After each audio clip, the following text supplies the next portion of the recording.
한밤중에 울음소리에 오신 것을 환영합니다. 이곳은 두려움의 음성과 오싹한 이야기들이 쥐다리고 있는 곳입니다. 밤이 짙어지면 어둠 속에서 속삭이는 소리들이 여러분을 잃어버린 영혼들의 세계로 이끌 것입니다. 과거와 현재가 교차하는 장소, 그리고 두려움이 일상이 되는 이곳에서 우리는 잊혀진 인물들과 마주하게 됩니다. 이곳에서 우리는 어둠 속에서 부활한 기억들, 그리고 생과 사의 경계를 넘나드는 이야기들을 경험할 것입니다. 양초의 불빛을 밝히고 어둠을 만지며 함께 나아갑시다. 각 이야기의 시작은 한밤중에 들리는 슬픈 물음소리로 구원을 찾고 있는 영혼들의 목소리입니다. 여러분은 이 어두운 세계에 발을 내디딜 용기가 있습니다. 제가 중학교 전으로 겪은 이야기고요. 또 하나하나 다 이야기하자면 너무 길어져서 가장 인상 깊었던 것들만 추려서 말씀드릴게요. 계약 준비를 앞둔 어느 날이었습니다. 저하고 친한 친구 세이랑 에버랜드를 가게 되었던 날입니다. 자유이용권을 끊어서 마지막 단합을 만끽하고 있었는데 놀이공원 가면 귀신의 집에 한 번씩 가잖아요. 귀신의 집에 한 30분 정도 줄을 서서 들어갔는데요. 에버랜드 진짜 대단하더라고요. 귀신 분장한 사람들이 돌아다니는데 이렇게 한 층 한 층 들어갈 때 그 전에 인트로 동영상을 틀어줍니다. 여기는 지옥이고 나쁜 놈들이 왜 이렇게 잘못해서 왔는데 그게 너희들이다. 막 이런 식으로요. 그리고 내려가면 미로의 길을 왔다 갔다 하면서 그걸 느끼게 되는데요. 가본 사람들은 알다시피 되게 어둡고 또 기념 소리도 들리고 귀신 근전한 사람들이 이렇게 혼을 떼도록 막 놀래치니까 진짜 도중에 나가겠다고 어머무는 여자애들도 속칠을 합니다. 아무튼 친구 셋과 함께 같이 입장해 가지고 들어가는데 당시 제가 거기에 들어간 인원 중에서 거의 마지막 쪽에서 있었단 말이에요. 근데 앞에 있는 제 친구들은 다 잘만 가고 있는데 저만 자꾸 누가 막 발목을 잡는 느낌이 드는 거예요. 심지어 제 발목을 잡는 그 손 때문에 엄청 크게 자빠질 뻔했거든요. 그래서 아이, 이거 좀 심한 거 아니야? 내가 학생이라고 이러는 건가 싶어가지고 끝나고 나올 때 제가 그 귀신의 집 끊어주는 사람한테 따지듯이 물어봤어요. 아이, 난 쉬는 거냐고. 그렇게 어두운데 사람 발목 그렇게 세게 잡다가 다치면 책임지실 거냐고. 넘어져서 코 끼질 뻔했다고 이렇게 따지듯 물었죠. 그러자 되게 의아해하면서 귀신의 집에는 사람 발목 잡는 손 같은 거 없는데요. 이러는 겁니다. 그래서 곰곰이 생각을 해봤죠. 생각을 해보니까 만약에 내가 겪었던 것처럼 그렇게 발목을 잡는 게 진짜로 있었다면 밖에 먼저 간 애들도 한 번쯤은 잡혀야 되는 거 아니야? 아니면 내 뒤에 온 커플 무리도 한 번쯤은 잡혀야 됐는데 나만 잡힌 게 뭔가 이상한 거였죠. 그래서 뭔가 머저리 취급받다가 왔던 게 기억이 납니다. 그리고 그때 친구들은 아직도 연락을 하는데 그 얘기만 나오면 저를 정신병자 취급을 하더라고요. 그리고 시간은 흘러서 제가 고등학교 2학년 때였는데요.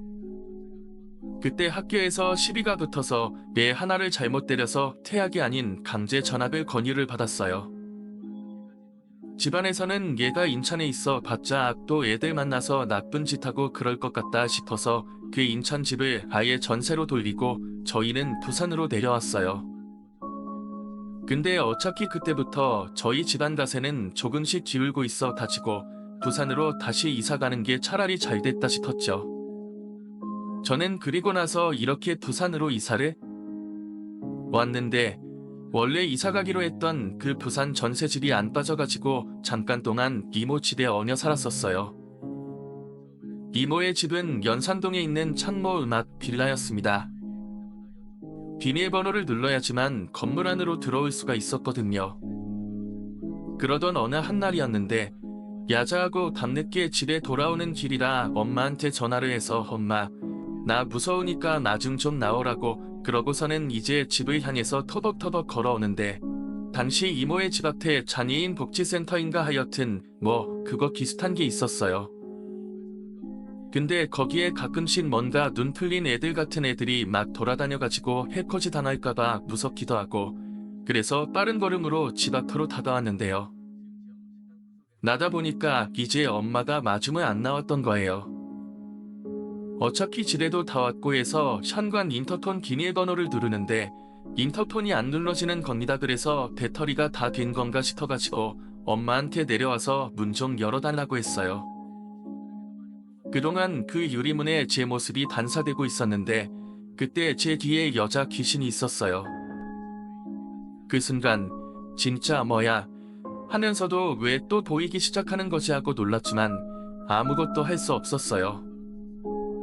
그 여자 귀신이 뒤에서 고개를 좌우뚱갸우뚱 거리면서 한참을 실실 웃다니 그제서야 엄마가 내려오더라고요.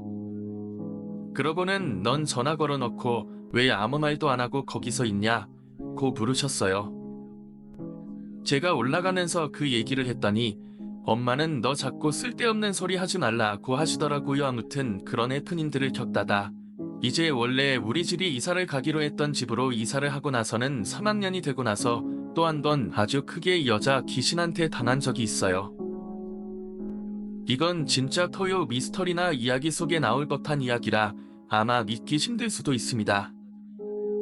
새로 이사 갔던 집은 제 방도 따로 있어서 잘 때마다 침대에 손 닿는 위치에 라디오를 켜놓고 있었어요. 그런데 어느 날 제가 잠들기 직전에 그 라디오가 툭 하고 꺼지는 거예요. 그래서 더 뭐야 하고 눈을 떠보니 그 여자 귀신이 침대 머리맡에 앉아 있었어요. 그날이 아직까지도 선명하게 기억납니다. 너 친구놈 중에 한 명 죽은 거 알지? 라며 고통만큼 아니지만 한번 겪어보라고 하더라고요. 그래서 그때 생전 처음으로 그 귀신과 질문과 답변을 해본 것 같아요. 무슨 소리냐? 내 친구들은 다 잘 있는데. 웃기지도 않는 소리다 라고 했더니 그 귀신이 말했어요. 너 며칠 뒤에도 그런 소리 하는지 보자. 그렇게 실실 웃더니 스르륵 나가더라고요.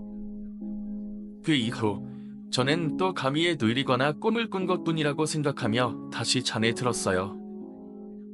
한 일주일 뒤였나 친구 집에서 할 일이 없어서 놀고 있었는데 인천 친구한테서 급하게 전화가 오는 거예요. 전화를 받아보니 제 친구 중 한 명이 자살했다는 소식이었습니다. 그래서 그게 무슨 소리냐 고 물었고 며칠 전에도 서로 안 보았던 친구였는데 한잔하자 하면서 정려하고 전화 끊었던 애가 웬 자살이냐고 도리어 물어보며 욕을 했는데 그때 전화기 넌 하는 날이다. 제 더디랑 미니치 다 들어가 보라고. 지금 난리 났어 라고 하더라고요. 저도 당장 확인하고 싶은 마음에 친구 집 컴퓨터에 들어가 봤더니 진짜로 저랑 며칠 전에 서로 전화했던 그놈의 홈페이지에는 세상과 한 채의 미련도 없다는 듯 글을 써놓고 강력록이 터질 듯 아주 난리였습니다. 그리고 나서 바로 그 친구 핸드폰으로 전화를 걸었는데 처음엔 안 받더라고요. 그래서 제발 받아라. 장난이라고 해라라며 간절히 외쳤죠. 그러다 이윽고 전화를 받았는데 그 친구의 어머니가 우시면서 전화를 받더라고요. 부산에 있을 텐데 소식 듣고 전화한 거냐 면서 본인은 지금 절에 있는데 너무 힘들다고 하시는 거예요. 그리고는 인천에 오면 꼭 들리라고 하시고 바로 전화를 끊으셨어요. 텅텅 우시면서. 그때부터 실감이 나더라고요. 집에 돌아와서는 아무것도 못하고 하루 종일 엉엉 울다가 지쳐서 꿈속에서도 또 한 번 이상한 일을 겪었습니다. 인천 연수구에 있는 중학교가 제 목인 한참도 안 보이는 안개가 잔뜩 낀 제 중학교가 나오더니 저랑 친했던 친구들이 현관으로 검은색 상복을 입고 차례차례 나오고 있더라고요. 그래서 제가 반가운 마음에 가서 인사를 했는데 애들이 아무 말도 안 하고 무표정하게 학교 현관문에 내려오고 있더라고요. 말을 걸어도 대답도 안 해주고 그렇게 정색하고 내려오니까 더 무섭더라고요. 그러다가 그 행렬 가운데 그 죽은 친구랑 함께 친했던 또 다른 친구의 모습이 보였습니다. 친구가 그 죽은 친구의 영정사진을 정중히 손에 들고 이렇게 따라오고 있었고 그 뒤에는 평소에 친하게 지냈던 친구들이 무표정하게 양쪽으로 아주 새까만 관을 들고 오는 거예요. 어찌나 선명하던 그 꿈을 아직도 잊을 수가 없는데 그 영정사진을 보면서 꿈속에서 정말 펑펑 울었던 기억이 아직도 남아있습니다. 아무튼 그 관을 보고 바로 직감을 했죠. 아이 새끼, 진짜 그렇게 죽었구나 하고요. 그래서 제가 그 꿈속에서 내가 인천 가서 직접 확인할 때까지 못 간다. 이렇게 가면 나는 너랑 한 약속 어떻게 지키냐? 라고 하면서 관을 붙잡고 애들이 조문 밖으로 못 나가게 막 잡으면서 떼를 썼습니다. 그리곤 한참을 목 놓아 울고 있는데 제 옆에 누군가가 다가와서 위아래로 훑어보는 거예요.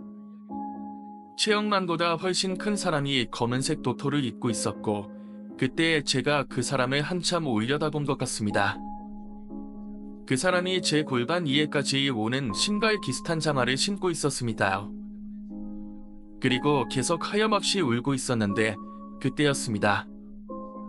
죽은 제 친구가 온몸에 키칠갑을 한 모습으로 제 등을 두드리면서 하는 말이 아직도 선명하게 기억이 납니다. 내가 자꾸 울면 내가 좋은 곳으로 못 가니까 이제 그만 울어 미친 짓 했냐고. 이러면 내가 어떻게 너네 부모님을 보겠냐고. 왜 죽었냐고. 그 여자가 뭐길래 죽었냐고 하며 욕을 하고 화를 내니까 친구도 많이 후회하고 있다고 말했습니다. 이제 가면 나는 또 혼자 있어야 됩니다. 내 대신에 내 부모님 좀 잘 보살펴줬으면 좋겠다는 겁니다. 그러던 중에 그 검은색 도포를 뒤집어 쓴 사람이 말했습니다. 이제 갈 시간이 됐다. 그러더니 친구는 간간히 꿈에 놀러 올게 라는 한마디를 남기고 스르륵 사라지더군요. 그리고 나서 저는 꿈에서 깼고 친구의 구제도 너무 멀리 있어서 못 가고 다만 친구의 어머니께 전화로 안부 전해드리고 힘내라고 말씀드렸습니다. 이 친구와의 다른 이야기는 너무 길어서 여기서 마무리 짓고요. 가끔 친구들과 술자리에서 어렸을 때의 이야기를 하다 보면 어김없이 그 친구 얘기도 나오는데 아직도 저는 그 친구가 죽을 때까지 따뜻한 말 한마디 건네주지 못한 게 미안할 뿐입니다. 이제 이야기는 끝났습니다.